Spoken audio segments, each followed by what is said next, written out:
Ito nga bang Blackwater Bossing at San Miguel Beer ay posible nang gumawa ng trade kung saan mapupunta sa SMB itong si Cedric Fairfield? At baka maging kapalit niyan dito sa Blackwater Bossing naman. Posible na baka si Wami Tiongso nang i-offer ng San Miguel. Marami kasi ang nagtatanong bakit daw kinuha ng Blackwater to si Dalf Panopio. Gayong point guard nga naman nila itong si Cedric Fairfield. Pero kasing naniniwala na baka itong si Fairfield ay pipitasin na ng TNT pero malabo yan. Dahil ang balita mukhang mas gusto raw ng tropang giga si Bolik. Dahil itong si Fairfield daw ay baka mag-asa balutan at mag-abroad.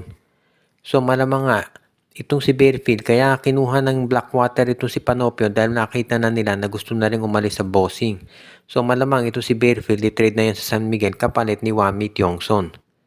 Kung sakasakaling ganun ang maging trade, baka kinakailangan samahan pa ng first round draft pick ng San Miguel para makonsider ito na fair.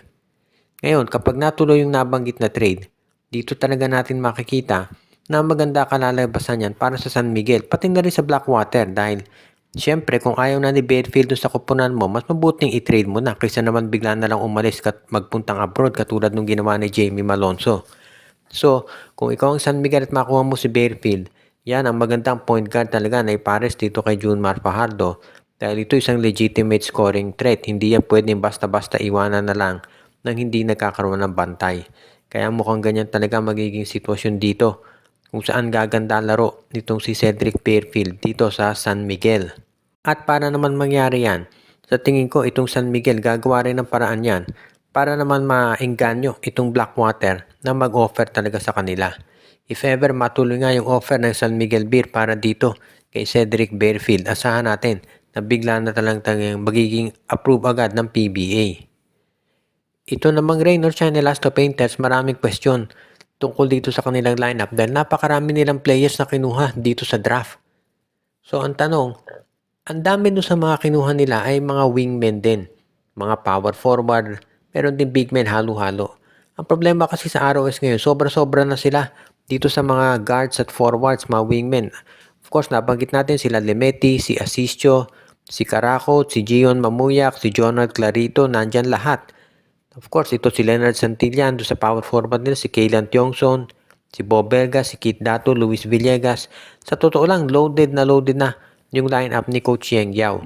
So, saan nila ilalagay itong mga nakuha nilang rookie? Dinagdag pa nila dyan si Stanley Pringle. So, sobra-sobra na sila doon sa mga guards nila. Kaya marami ngayon akong tatanong kung sino-sino kaya ang pwedeng alisin o mawawala dito sa roster ni Coach Yeng Yao. Alam din naman natin na equal opportunity ang binibigay ni Coach Yeng dito sa mga players niya na nakukuha. Kaya hindi naman yan basta-basta mag-aalis ng player na hindi binibigyan ito ng pagkakataon na ipakita kung ano ang kanyang kayang gawin. Kaya sigurado nagagawa ng paraan niya ni Coach Yeng. Kung sino man ang mapili ni Coach Yeng Yao na ilagay dyan sa kanyang roster, asahan natin na magiging mahusay yan at maganda magiging kontribusyon. Dahil hindi naman biro yung mga talent ng mga players niya. Kaya sigurado na magiging mas okay ito para dito sa PBA, lalo na kung makaabante rin itong Raynor Shine at magawa nila ng paraan para makakompete dito sa SMC at sa MVP group. Dahil yan naman talagang kinakailangan nilang gawin para masiguro na mabe-break na yung duopoly itong SMC at MVP dito sa mga titles sa PBA. 2016 pang huling nanalo ng kampyonato ang independent team sa liga, kaya nga medyo maganda talaga kalalabasan nito kung manalo din ang Rain or Shine.